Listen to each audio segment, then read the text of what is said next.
Selamat pagi Bapak Ibu, Saudara sekalian. Satu sukacita kita bisa bersama-sama beribadah di minggu pagi hari ini. Dan saya dan juga keluarga ingin mengucapkan selamat tahun baru bagi kita semua. Semoga kita terus bisa dijaga Tuhan, terutama pada masa-masa yang tidak gampang karena pandemi COVID ini. Tuhan menjaga kita secara fisik, secara ekonomi, secara keluarga, dan juga bahkan secara rohani kita terus bisa dijaga dan bertumbuh di dalam Tuhan. Tentu saja kita percaya bahwa segala sesuatunya bisa kita pahami tentang cara kerja Tuhan, hati Tuhan, bagaimana Tuhan itu menjaga kita dan melindungi kita bisa temukan daripada firman Tuhan. Dan mari sama-sama kita berdoa sehingga kita juga bisa dipersiapkan hati kita untuk mendengarkan firman Tuhan di pagi hari ini. Mari kita berdoa. Bapa yang baik, terima kasih kita bisa dijaga oleh Engkau.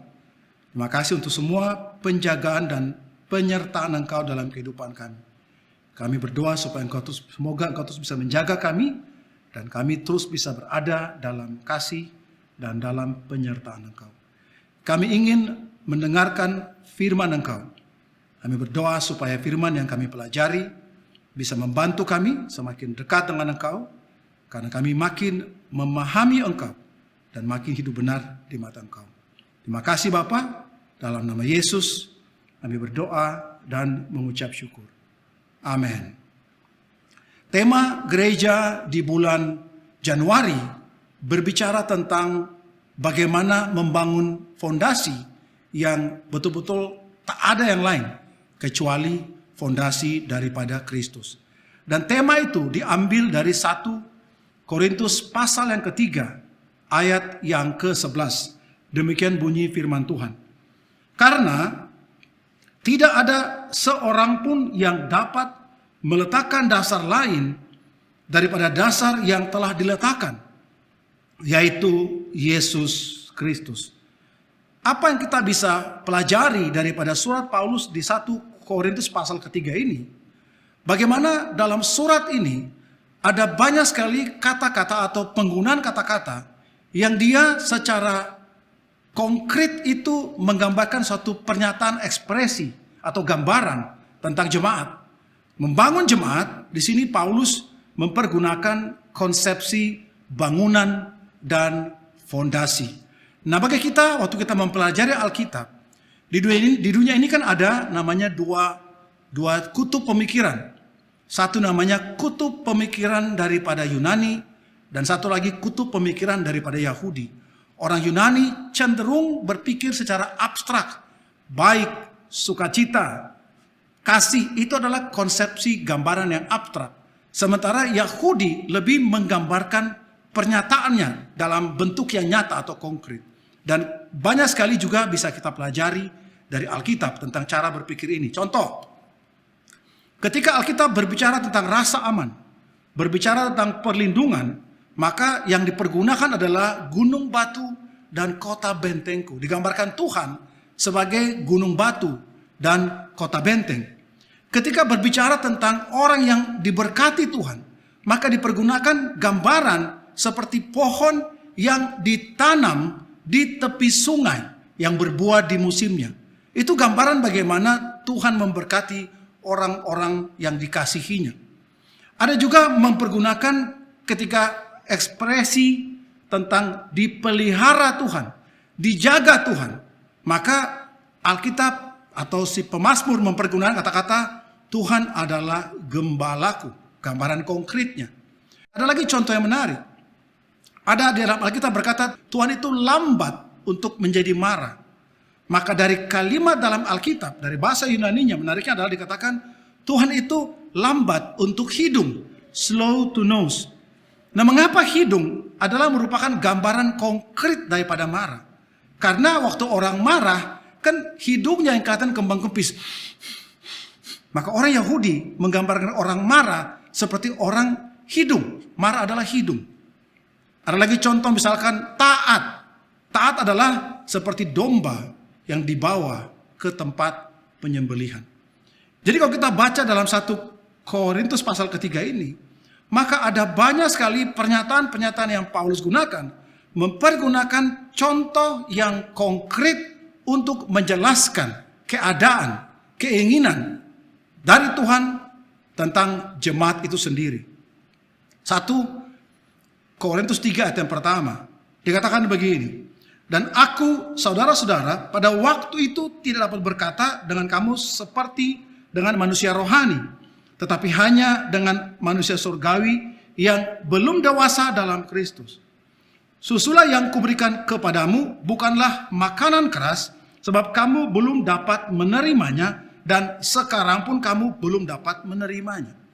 Waktu Paulus memberikan kualifikasi orang yang kuat secara rohani dan yang tidak secara rohani, dia gambarkan seperti makanan, yang makanan keras dan makanan yang gampang untuk dicerna, susu atau makanan keras. Itu adalah gambaran contoh daripada pernyataan yang konkret tentang keadaan daripada jemaat. Ada lagi dia bicara tentang tumbuhan atau plant. Ya, dikatakan jadi apakah Paulus pelayan Tuhan yang olehnya kamu menjadi percaya, masing-masing menurut jalan yang diberikan Tuhan kepadanya. Aku menanam, Apolos menyiram, tetapi Allah yang memberikan pertumbuhan. Nah, ketika berbicara tentang pertumbuhan, Paulus memberikan contoh adalah tumbuhan. Dia gambarkan tentang tumbuhan yang bertumbuh. Ada lagi contoh yang berikut yang dipergunakan dalam surat Paulus kepada jemaat Korintus ini. Dikatakan ayat 9, karena kami adalah kawan sekerja Allah, kamu adalah ladang Allah, bangunan Allah. Ketika berbicara tentang ladang Allah, dia mempergunakan kata-kata kawan sekerja tapi untuk ladang Allah. Nah, kalimat ini atau kata ini menggambarkan partnership. Ketika Paulus menggambarkan tentang ladang atau vineyard, dia mempergunakan kata-kata partnership. Ketika berbicara tentang bangunan Allah, dia berbicara tentang hasil. Ya, dan menariknya adalah Paulus tidak mempergunakan kata-kata temple of the Lord. Dia pakai kata-kata God's building, God's vineyard. Dalam terjemahan King James dia bicara God's vineyard atau ladang anggurnya Tuhan.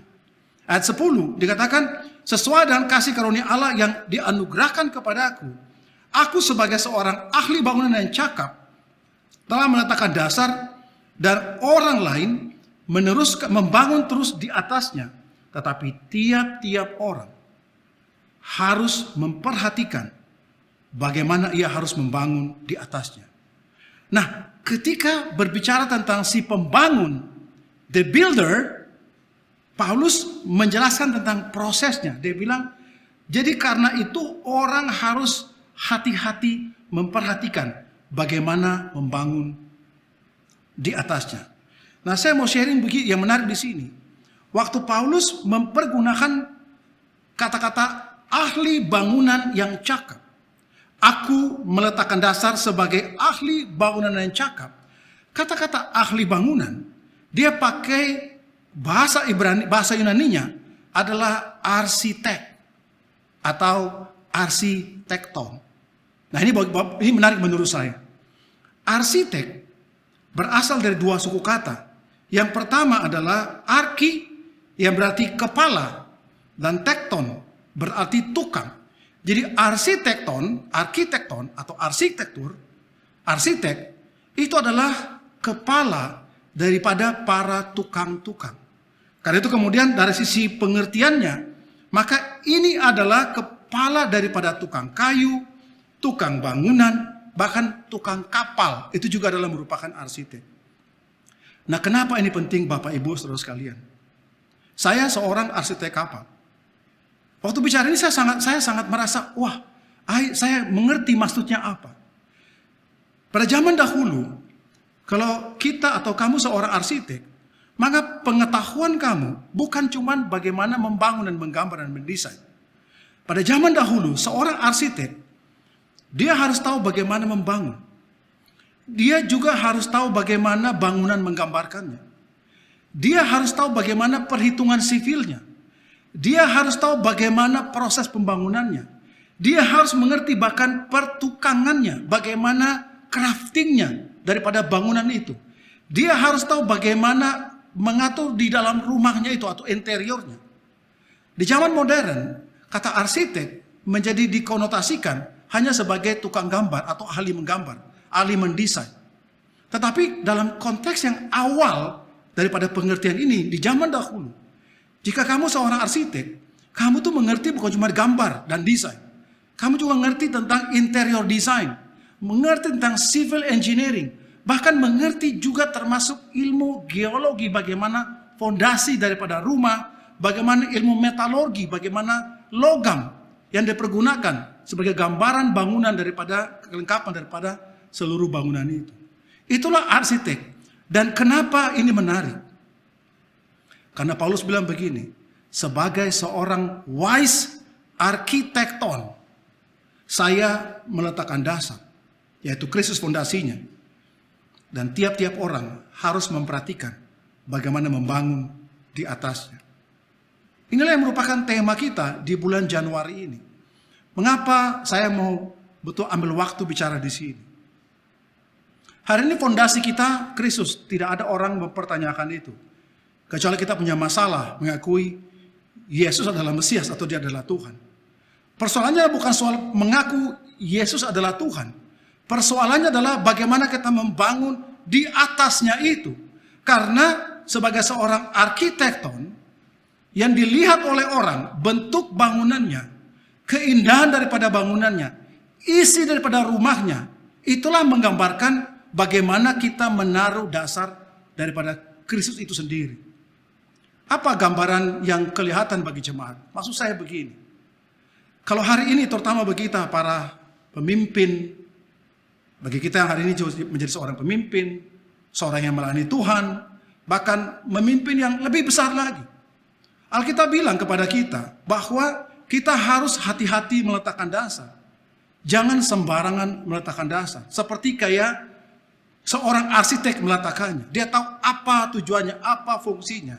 Supaya ketika itu dibangun, kelihatan jelas bangunan ini adalah indah dan cantik dari luar, dalamnya juga bagus, tetapi juga dasar juga kokoh. Karena itu dikatakan kita harus hati-hati meletakkan dasar. Tak boleh ada dasar lain selain daripada Kristus itu sendiri. Hal yang kedua yang saya mau sharing sebelum saya bicara poin saya adalah kata-kata fondasi. Dikata di dalam kata fondasi diambil dari bahasa Yunani yang berarti adalah temelios. Temelios berarti adalah sesuatu yang ditaruh untuk disusun di atasnya. Jadi fondasi yang dimaksudkan adalah Kristus dan bagaimana kita membangun di atasnya supaya kelihatanlah Kristus yang kelihatan daripada bangunan itu. Hari ini kalau kita bicara tentang jemaat, bicara tentang ministry, apa yang orang lihat dari luar? Apakah orang lihat pemimpinnya?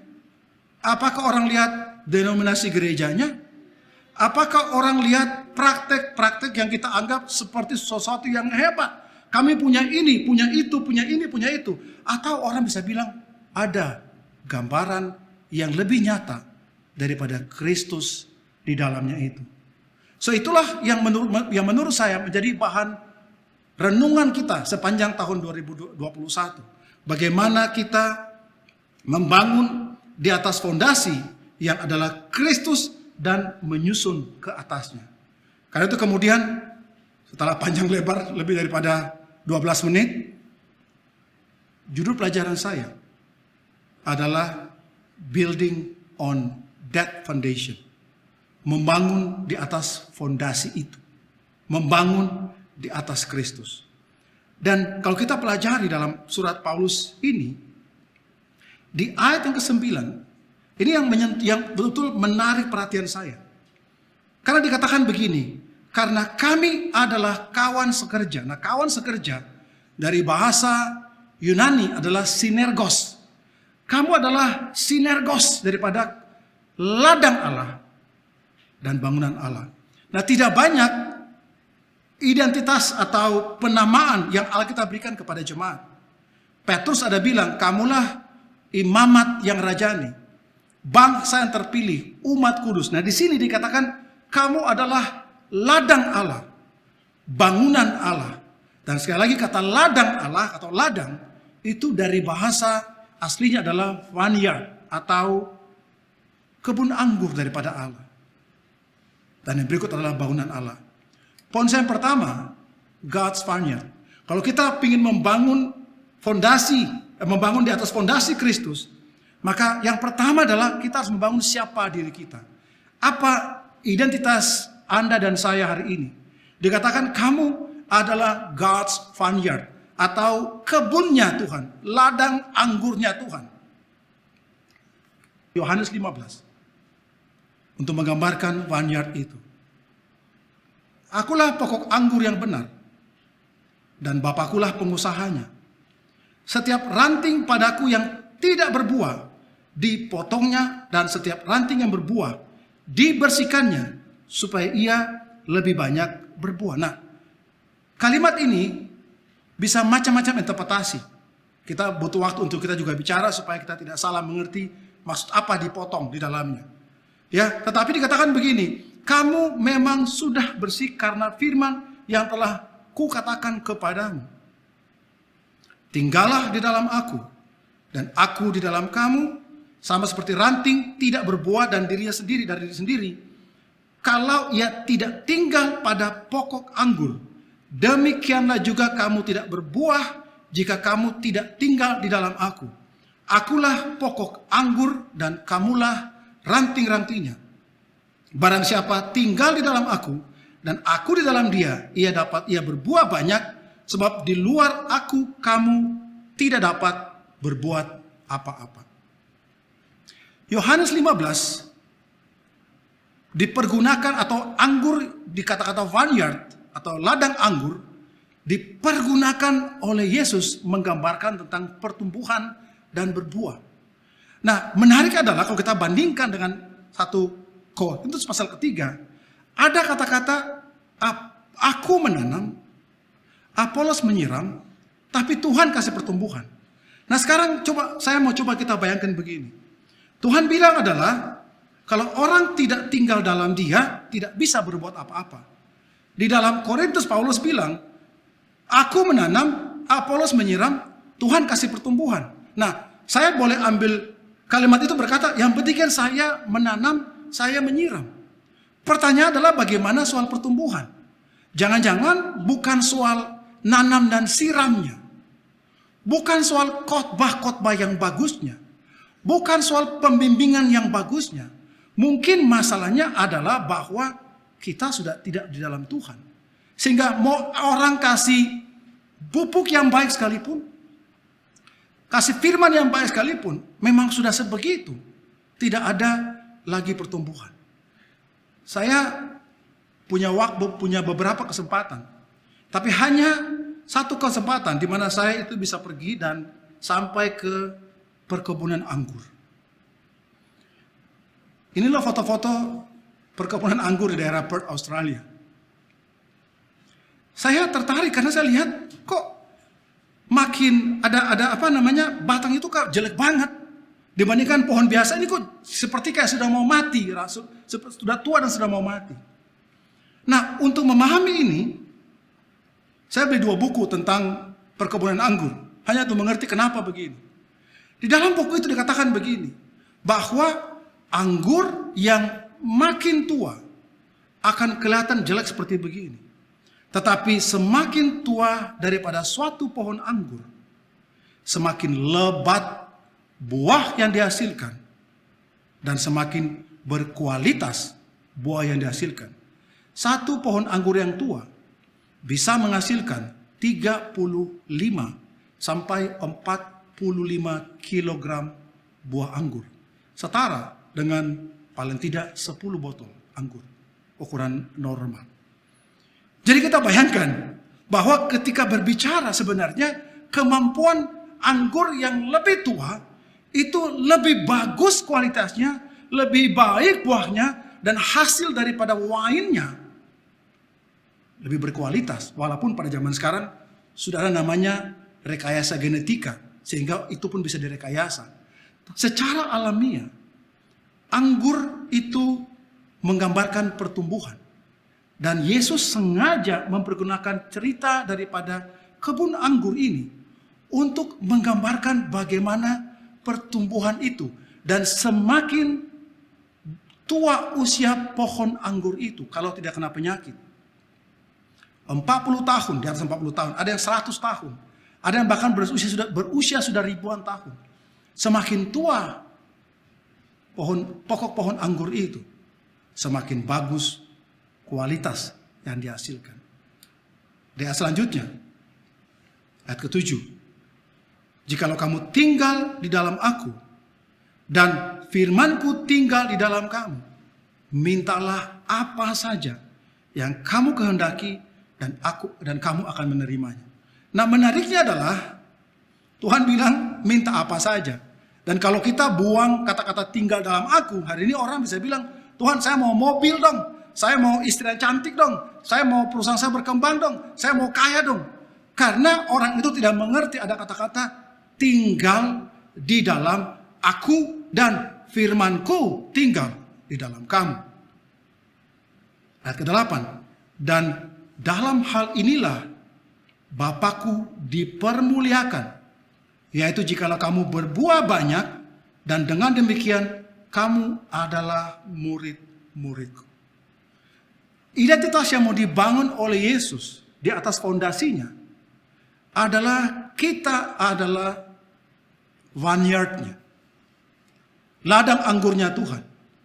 Dan dia berbicara tentang kalau kita berbuat banyak, itu adalah berbuah banyak, itu adalah identitas kita sebagai murid-murid Tuhan. Bapak, Ibu, saudara sekalian, Tuhan kasih kepada kita suatu hal yang menarik waktu kita membangun fondasi di atasnya. Yang pertama adalah kita adalah vineyard-nya, kebun anggurnya. Dan kebun anggur itu membuat kita harus bertumbuh, berbuah banyak. Dan berbuah banyak itu tidak saja dikonotasikan sebagai berbuah manusia, dalam konteks menjadikan orang lain menjadi murid Tuhan. Itu adalah hasilnya menurut saya. Berbuah yang sesungguhnya adalah bagaimana kita itu bertumbuh. Dari orang yang masih belum mengenal Tuhan menjadi mengenal Tuhan. Jadi orang yang bijaksana atau kurang bijaksana semakin bijaksana. Dari orang tidak sensitif menjadi makin sensitif. Dari orang yang tidak punya perasaan jadi perasa. Bagi orang yang bisa tidak mengerti manusia menjadi makin mengerti manusia. Jadi orang yang banyak karakter tidak benarnya menjadi makin benar, lebih banyak karakternya. Itu adalah buah-buah dan itu bisa kelihatan di dalam hidup kita.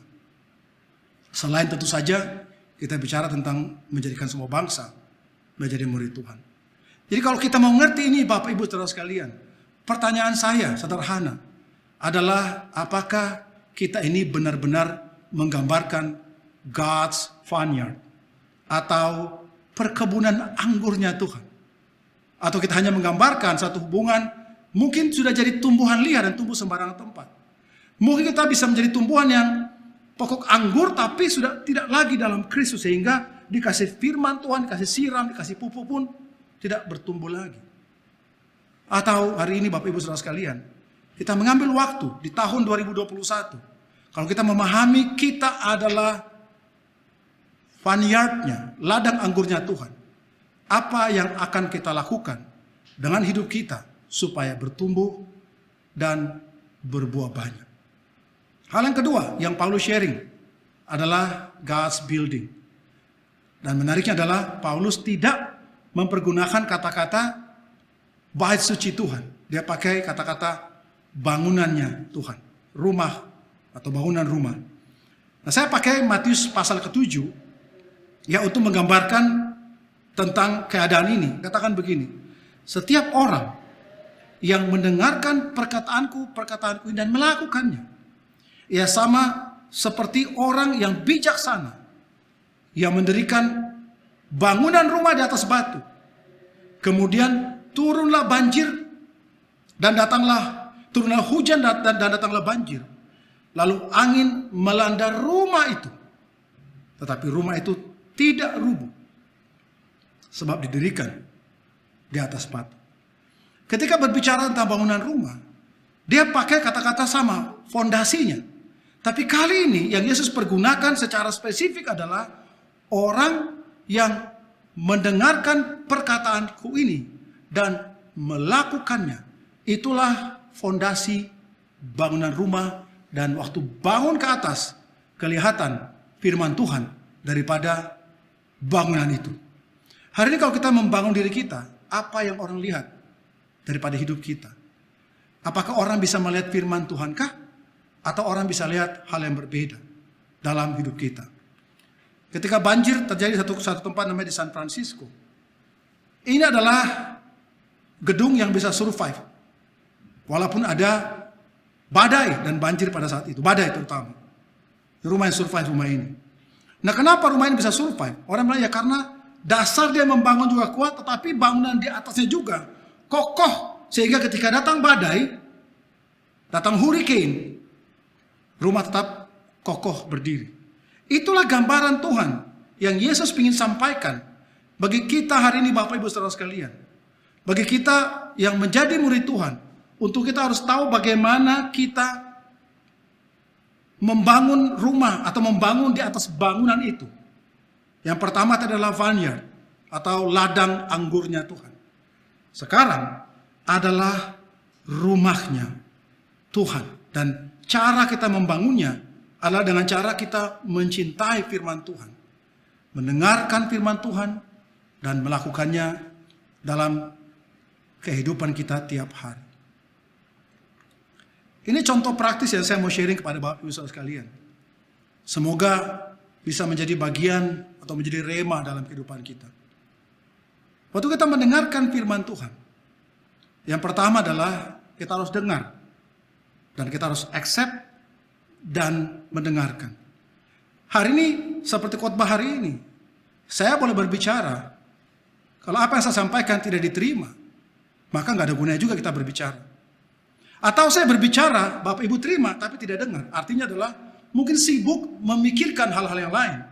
Sibuk memikirkan keadaan COVID di tempat yang lain.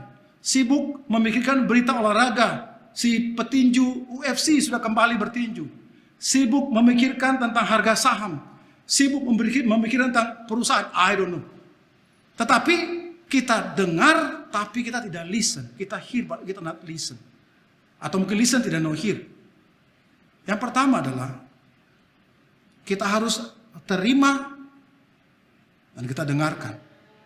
Yang kedua setelah itu kemudian kita coba untuk mengerti. Nah, terima dan mendengarkan itu juga bisa kita pakai, yaitu waktu kita membaca Alkitab. Di mana waktu kita baca, kita betul-betul terima ini firman Tuhan. Kita betul-betul ngerti dengan cara apa? Kita mempergunakan pertimbangan pikiran kita. Use your logic. Ini maksudnya apa ya?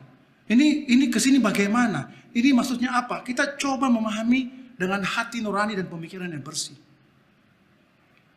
Setelah itu kemudian kalau kita sudah terima itu, kemudian sekarang kita coba mempergunakan hati kita. Saya bilang namanya kita internalized. Atau bahasa kerennya meditasikan. Meditasi itu bisa dalam bentuk apa? Saya menghafal ulang-ulang ayat itu. Ayat yang menurut saya the punchline-nya. Contoh misalkan, hendaklah kamu itu rendah hati dan menganggap orang lain lebih baik dibandingkan kamu.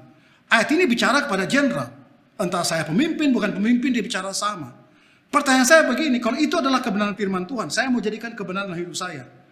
Saya baca itu, kalau saya masih bilang bahwa saya lebih baik dari orang ini, maka kalimat itu belum internalized. Kalau saya terima itu berarti saya coba memahami dan mengerti itu, maka sikap saya menjadi berbeda. Apa aja bicara tentang firman Tuhan. Dan saya percaya ini juga bisa kita pergunakan sebagai awal tahun.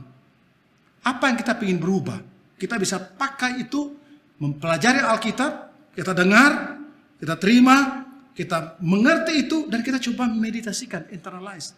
Hafal bahkan kalimat kata-kata firman Tuhan. Ulang-ulang bicara kepada kita.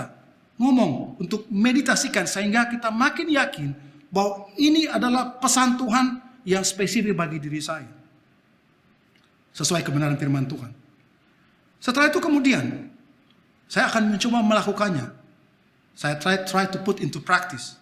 Nah, waktu saya mencoba melakukannya, saya tahu tidak gampang. Tergantung karakter kita masing-masing. Ya, itu bisa butuh waktu setahun, 2 tahun, 10 tahun, saya tidak tahu. Ada mungkin lebih cepat, amin, puji Tuhan. Ada butuh waktu lebih panjang. Butuh waktu lebih panjang tidak berarti bahwa kamu kurang lebih baik dibandingkan yang lebih cepat waktunya. Intinya adalah bahwa kita terus setia dan kita mencoba berjuang sekuat tenaga untuk mempraktekkan firman Tuhan itu. Hari ini kamu praktekkan, besok tidak lagi.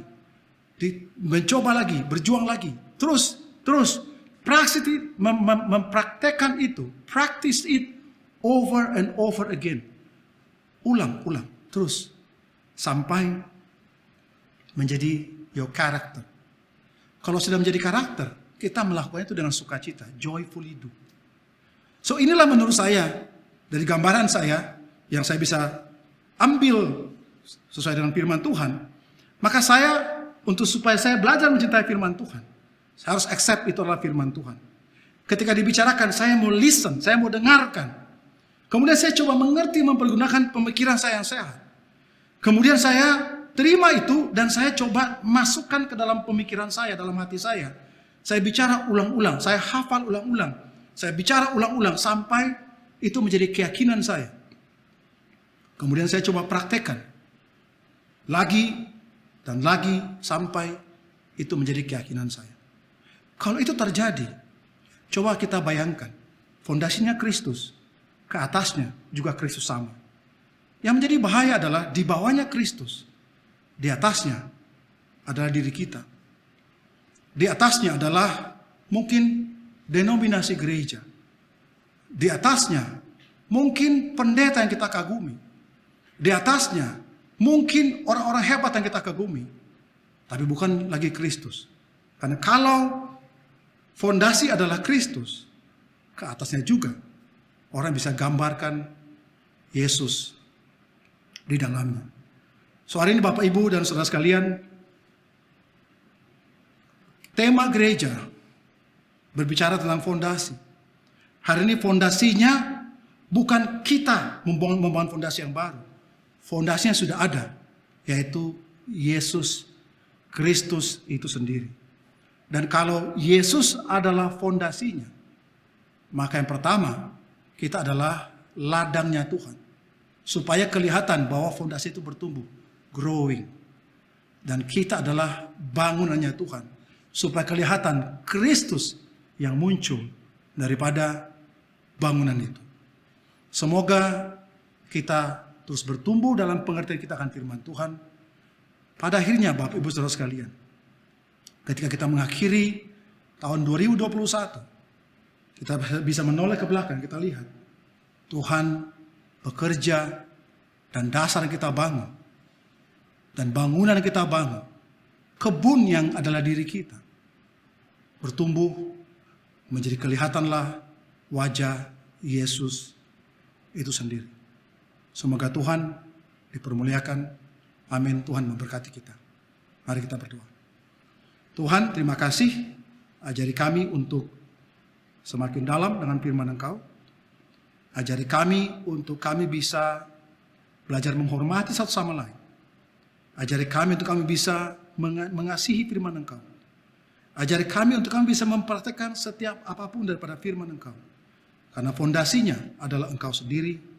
Dan kami adalah ladang Engkau. God's vineyard. Dan kami adalah bangunan Engkau. God's building. Kiranya kebun anggur yang dikelola oleh Bapa di sorga. Dan kami adalah yang dikelola itu. Dan bahkan juga rekan sekerjanya. Kami bisa membangun dengan baik. Menata dengan baik. Seperti juga kami adalah bangunan Engkau. Supaya kami terus bisa memperhatikan bagaimana membangun di atas dasar yang telah diletakkan itu. Terima kasih Bapa. Dalam nama Yesus kami berdoa dan mengucap syukur. Amin.